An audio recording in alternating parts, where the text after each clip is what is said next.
95 derajat Celcius. Setelah itu, dinetralkan dengan air suling hingga pH 7. Setelah itu, disaring dengan penyaring Bucher dan di oven selama 24 jam dengan suhu 35 derajat Celcius. Proses ini akan menghasilkan padatan yang bebas dari protein. Tahap ketiga adalah demineralisasi, di mana sampel ditambahkan HCl dengan perbandingan 1:10, lalu diaduk pada suhu 75 derajat Celcius dengan waktu 1 jam, lalu dinetralkan hingga pH menjadi 7 dan disaring dipanaskan 35 derajat selama 24 jam. Hasil isolasi berupa kitin. Pada proses ini dilakukan sebanyak 2 kali untuk menghilangkan CaCO3 yang masih tersisa. Tahap yang terakhir adalah proses deastilisasi. Sampel ditambahkan NaOH 45% dengan perbandingan 1:20. Dipanaskan pada suhu 110 derajat Celcius selama 1 jam. Lalu dinetralkan hingga pH 7, disaring, lalu di oven lagi menggunakan suhu 80 derajat Celcius selama 24 jam. Hasilnya berupa kitosan.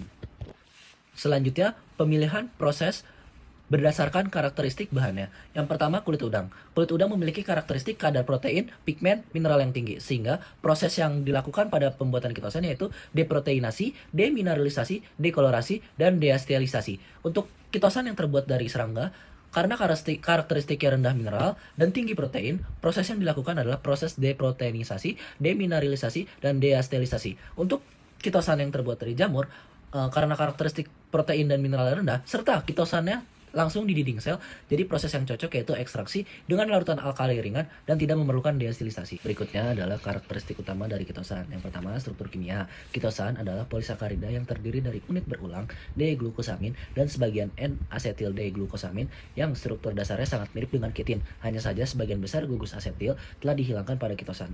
Yang kedua, berat molekul. Berat molekul kitosan sangat bervariasi tergantung pada sumber kitin, derajat deastilisasi, metode ekstraksi, dan pemurnian. Berat molekul rendah cocok dijadikan sebagai antimikroba. Berat molekul medium cocok dijadikan sebagai edible coating dan drug delivery. Dan berat molekul high cocok dijadikan film, pangan, biomedis, dan pengolahan air limbah. Untuk selanjutnya adalah kandungan dan jenis gugus fungsi. Yang pertama ada NH2 atau amino. Ini bertanggung jawab atas muatan positif kationik yang aktif melawan bakteri, mempengaruhi derajat deasilitasi. Makin banyak NH2, maka makin tinggi derajat deasilitasinya. Yang kedua, OH-amin, di mana OH-amin ini membentuk ikatan hidrogen dan penting untuk sifat larutan dan pembentukan film, berkontribusi pada kelarutan parsial dalam air dan asam lemak.